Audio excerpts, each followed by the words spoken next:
Selamat siang Pak Stipan dan teman-teman. Pada kesempatan kali ini kami akan mempresentasikan pembuatan komponen transmisi khusus pada mobil hybrid. Perkenalkan, nama saya Ignatius dengan NIM 245214066. Saya Andrian Mata dengan NIM 245214058. Saya Reza Beras dengan NIM 245214043. Nah, pendahuluan.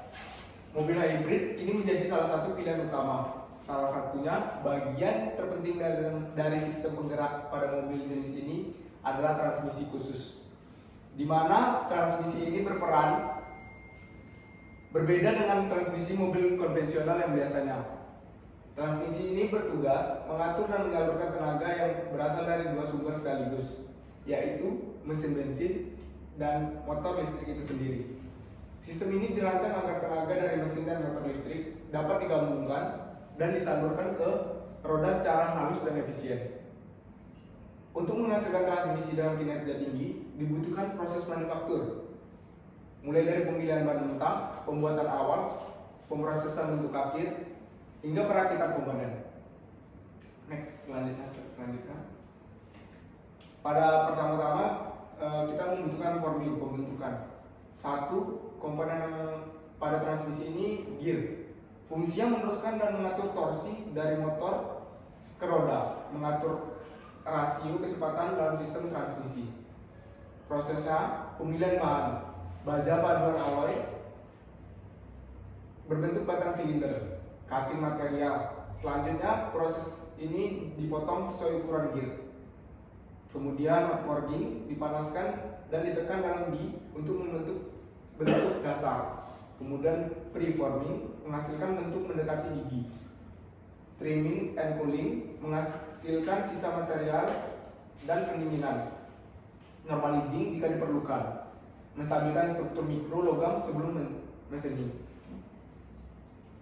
Selanjutnya shaft, poros transmisi atau motor.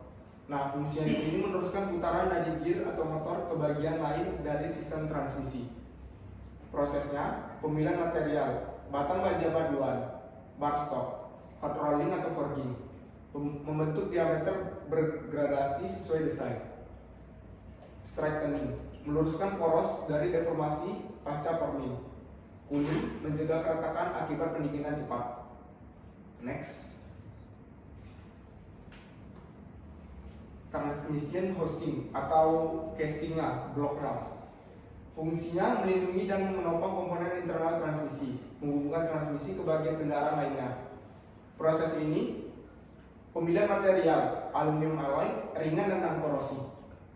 Kemudian di casting tekanan tinggi, logam cair disuntik ke cetakan baja presisi sehingga menghasilkan suatu produk yang baik.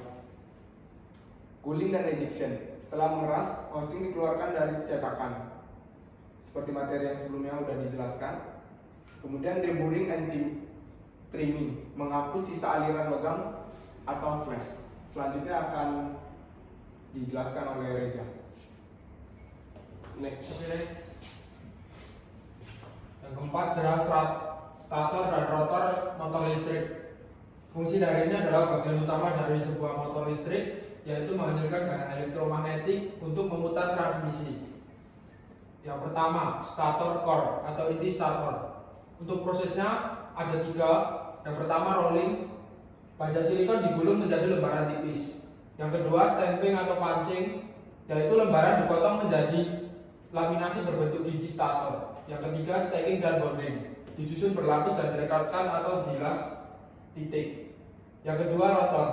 Prosesnya melalui dua, yaitu pertama, die casting aluminium atau tembaga, yaitu konduktor dan batang rotor dicetak langsung dalam cetakan baja.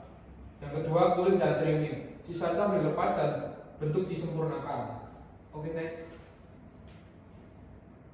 Yang kelima, inverter dan baterai housing. Untuk itu, ini berfungsi sebagai menyimpan dan melindungi modul elektronik seperti inverter dan baterai HV, yaitu high voltage.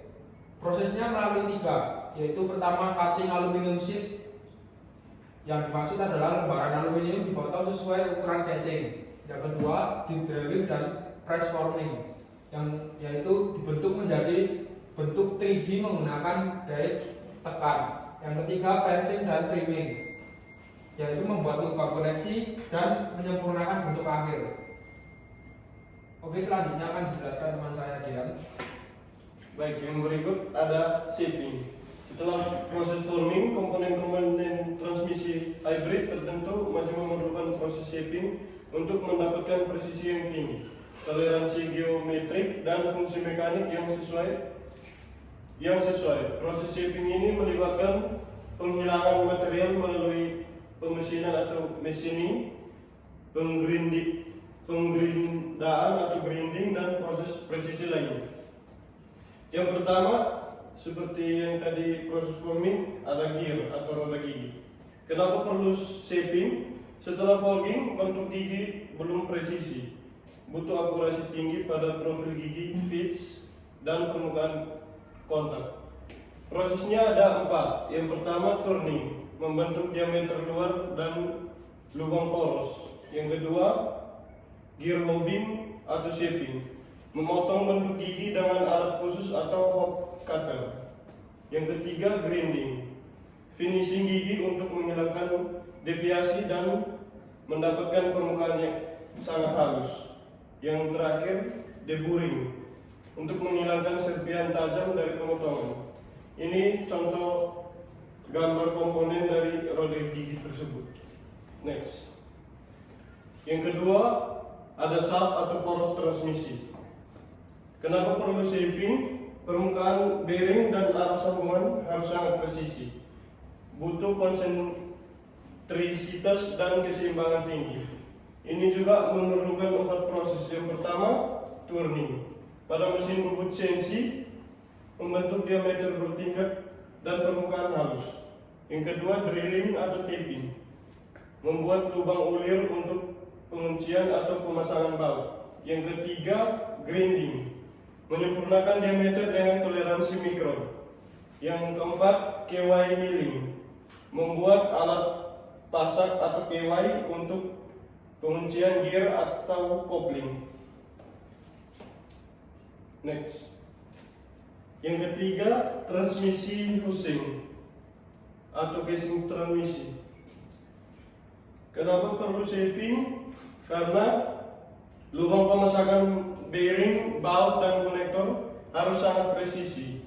Dan yang kedua, flatness dan sealing surface harus rata sempurna. Prosesnya ada 4 juga. Yang pertama, milling, meratakan permukaan datar untuk perakitan dan sealing. Yang kedua, drilling dan boring, membuat lubang berukuran akurat, misal lubang bearing. Yang ketiga, taping, membuat ulir yang dalam untuk baut pengikat. Yang terakhir ada deburring, membersihkan sisa logam dan tajam pada lubang. Ini contoh komponen dari transmisi. Baik, selanjutnya yang dijelaskan oleh Sius. Selanjutnya yang keempat, rotor dan stator. Nah, rotor kenapa perlu disetting? Harus seimbang, dinamis, dan konsentris saat berputar dengan kecepatan tinggi. Prosesnya, turning, memperhalus diameter luar rotor. Kemudian balancing, menghilangkan ketidakseimbangan massa dengan memotong bagian kecil. Kemudian stator core. Kenapa perlu shaping? Finishing untuk permukaan pemasangan, slot coil, dan mounting hole. Prosesnya, grinding, surface finishing, meratakan permukaan stator. Drilling dan pancing tambahan, lubang baut atau konektor tambahan. Next. Baterai dan inverter housing. Kenapa perlu shaping? Housing elektronik butuh permukaan datar dan lubang pemasangan yang presisi. Slot untuk kabel, konektor, dan cooling channel harus pas, karena kalau tidak membutuhkan cooling ntar bisa terbakar. Prosesnya, milling dan drilling CNC, membuat slot, lubang, dan jalur pendingin. Kemudian tri-tapping, membuat ulir dalam. Kemudian finishing, deburring, polishing, atau anodizing untuk proteksi tambahan, seperti itu. Sekian presentasi kami pada siang hari ini. Terima kasih. Yuk.